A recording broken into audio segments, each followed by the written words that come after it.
आज हम इस वीडियो में एक ऐसे ब्लाइंड एंटरप्रेन्योर की बात करेंगे जिन्होंने खुद विजुअली डिसेबल्ड होकर 25 करोड़ रुपए की कंपनी खड़ी कर दी। हर बार जो दूसरे विद्यार्थी थे ब्लाइंड अंधा करके मुझे कुछ था, सब कुछ पौने दामों में हमने बेच दिया। दोस्तों रिश्तेदारों से जितना कर्ज उठा सके थे हमने उठाया, लाखों रुपए का कर्जा हो चल के इंतजार करने वालों के हाथ में उतना ही आता है जितना कोशिश करने वाले छोड़ दिया करते हैं। आज इस मोटिवेशनल वीडियो में हम जानेंगे कि कैसे भावेश भाटिया ने सनराइज कैंडल नामक कंपनी खड़ी कर दी। भावेश भाटिया का जन्म रेटिना मस्कुलर डिटीरियोरेशन बीमारी के साथ हुआ था। जन्म के साथ ही इनकी आंखों की दृष्टि कमजोर थी। इनकी माता एक गृहिणी थी। इनके पिताजी एक गेस्ट हाउस में केयर टेकर का काम करते थे। भावेश जब अपनी मिड 20s में थे तब उन पर 3 भारी विपत्तियां आ गई। उनकी आंखों की रोशनी पूरी तरह से चली गई। इसी वजह से उन्हें नौकरी से भी निकाल दिया गया और उनकी कैंसर ग्रसित मां भी कुछ ही समय बाद चल बसी। मां को खो देने पर भावेश भाटिया कहते हैं, मैं उनके बिना बेसहारा हो गया। वो खुद बहुत पढ़ी लिखी नहीं थी, लेकिन मुझे पढ़ाने के लिए उन्होंने जी तोड़ मेहनत की। मैं ब्लैक बोर्ड पर लिखा नहीं पढ़ पाता था। पढ़ते वक्त वो मेरे साथ बैठा करती थी और ऐसे उन्होंने मेरी पोस्ट ग्रेजुएशन तक जारी रखा। भावेश बताते हैं कि जीवन की सबसे अच्छी सलाह भी उन्हें अपनी माँ से ही मिली। उनकी माँ कहा करती थी, इससे क्या हुआ कि तुम दुनिया नहीं देख सकते, कुछ ऐसा करो कि दुनिया तुम्हें देखे। शायद इन्हीं शब्दों की ताकत थी कि ऐसी परिस्थितियों में भी जो किसी को भी तोड़ सकती हैं, भावेश भाटिया आगे बढ़ते गए। दृष्टिहीन होने के बाद भी भावेश ने सन 1993 में नेशनल एसोसिएशन फॉर ब्लाइंड, जो कि मुंबई में है, उसमें प्रवेश लिया और वहां से कुल 4 महीने मोमबत्ती बनाने का कोर्स लिया। इसके अलावा भावेश ने वहां से एक्यूप्रेशर थेरेपी और ब्रेल लिपि का भी कोर्स प्राप्त किया। इन सब कोर्स को प्राप्त करने के बाद भावेश खुद का व्यापार शुरू करना चाहते थे, परंतु धन के अभाव के कारण वे ऐसा नहीं कर पाए। धन जुटाने के लिए उन्होंने महाबलेश्वर के होटल में मसाज और एक्यूप्रेशर थेरेपिस्ट का काम शुरू किया। इस जॉब से उनके पास कुछ पैसे बचने लगे। बचे हुए पैसे से वे 5 केजी मोम और उसका सांचा खरीद कर लाए और साधारण सा कैंडल बनाना शुरू कर दिया। वे इसे अपने होटल के समीप स्थित होली क्रॉस चर्च के सामने एक ठेले पर बेचने लगे। वे प्रतिदिन 25 रुपए बचा लिया करते और उस 25 रुपए को अगले दिन मोम खरीदने के लिए प्रयोग करते।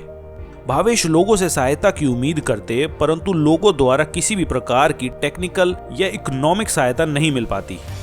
वे लोगों द्वारा केवल सहानुभूति ही प्राप्त कर पाते। बैंक ने भी उन्हें लोन देने से मना कर दिया था।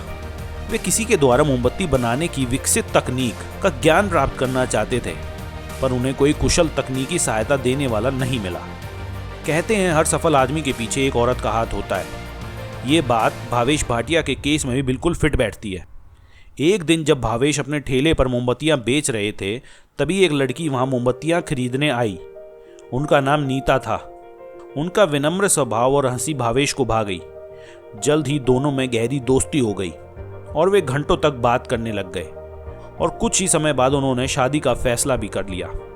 पर नीता के घर वाले उनकी शादी एक गरीब कैंडल बेचने वाले अंधे आदमी से करने को तैयार नहीं थे। पर नीता परिवार वालों के दबाव के आगे नहीं झुकी और दोनों ने शादी कर ली। नीता ने कभी किसी चीज के लिए शिकायत नहीं की। यहाँ तक कि गरीबी के कारण भावेश जिस बर्तन में मोम पिघलाते थे उसी में खाना भी बनाते, तो भी नीता मुस्कुराती रहती। वे हर तरह से भावेश का साथ देने लगी। उन्होंने कहीं से एक 2 पहिया गाड़ी की व्यवस्था कर ली और उस पर भावेश को लेकर जगह जगह जाती और कैंडल बेचने में उनकी मदद करती। बाद में जब उनकी स्थिति सुधरी तो एक साथ अधिक कैंडल्स कैरी करने के लिए उन्होंने वैन चलाना भी सीखा।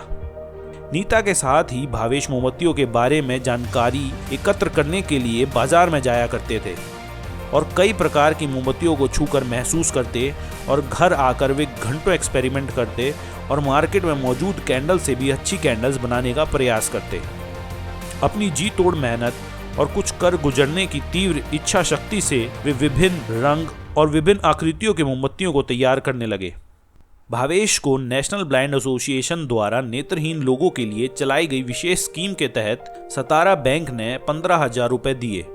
भावेश भाटिया ने उस पैसे से 15 किलो मोम और विभिन्न आकृतियों के सांचे और अन्य जरूरी उपकरण खरीदे उनके दोस्तों में एक दोस्त उनकी प्रतिभा से इतना प्रभावित हुआ कि उन्होंने भावेश के लिए एक वेबसाइट बनाकर उन्हें भेंट कर दी।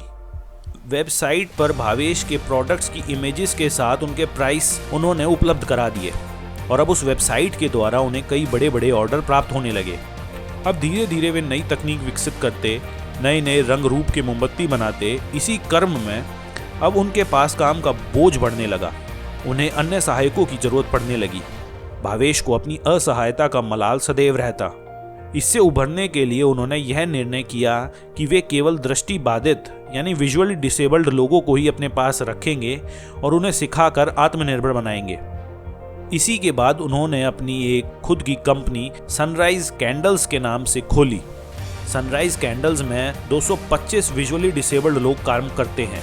सनराइज कैंडल का रॉ मटेरियल उत्तराखंड से आता है और कुल 9000 से अधिक प्रकार के कैंडल्स का उत्पाद करता है। उनके क्लाइंट की लिस्ट में रिलायंस इंडस्ट्रीज, बिग बाजार, rotary club, Narad industries, Ranbaxy और भी काफ़ी इंडस्ट्रीज शामिल हैं। कंपनी का टर्नओवर 25 करोड़ रुपए है। इसके अलावा भावेश ने मलेश्वर गांव में विजुअली डिसेबल्ड लोगों के लिए एक कोचिंग सेंटर खोला। यह कोचिंग विभिन्न प्रकार की मोमबत्तियों को बनाने का प्रशिक्षण प्रदान करता है। यह कोर्स विजुअली डिसेबल्ड लोगों के आधार पर बनाया हुआ है। भावेश भाटिया को कई पुरस्कार से सम्मानित किया जा चुका है। उन्हें सत्यमेव जयते प्रोग्राम में भी बुलाया जा चुका है। National award for best employed उन्हें 2014 में मिला। बेस्ट हैंडीक्राफ्ट अवार्ड शिवसेना की तरफ से 2010 में, best blind self employment award Mukesh Ambani की तरफ से 2008 में, आशावादी ट्रॉफी रोटरी क्लब की तरफ से 2006 में और भी कई सारे पुरस्कार से उन्हें नवाजित किया जा चुका है। भावेश भाटिया को शुरू से ही स्पोर्ट्स में रुचि थी, पर क्योंकि वो विजुअली डिसेबल्ड थे इसीलिए वे खेल में हिस्सा नहीं ले पाते थे। पर बाद में उन्होंने न सिर्फ इनमें हिस्सा लेना शुरू किया बल्कि बहुत सारे पदक भी जीते। उन्होंने javelin throw, shot put, discus throw आदि खेलों में भाग लिया और पैरा ओलंपिक्स गेम्स में वे अब तक 109 पदक जीत चुके हैं। दोस्तों, भावेश ने जिस तरह से गरीबी और नेत्रहीनता के अभिशाप के बावजूद सक्सेस को पाकर दिखाया, वो एक बार फिर साबित करता है कि इंसान अपनी मेहनत और जज्बे से कुछ भी हासिल कर सकता है। और जब वो ऐसा करने का प्रयास करता है तो भगवान भी उसे नीता रूपी कोई ना कोई मदद जरूर भेज देते हैं। इसीलिए कभी भी अपनी परिस्थितियों से दुखी ना होकर उम्मीद जगाकर आगे बढ़ते रहिए, आपको मंजिल जरूर मिलेगी। तो आज की ये वीडियो आपको कैसी लगी कमेंट सेक्शन में ज़रूर बताएं और ऐसी ही कुछ मोटिवेशनल स्टोरीज, बिजनेस स्टोरीज और केस स्टडीज़ को जानने के लिए इस चैनल को सब्सक्राइब करें।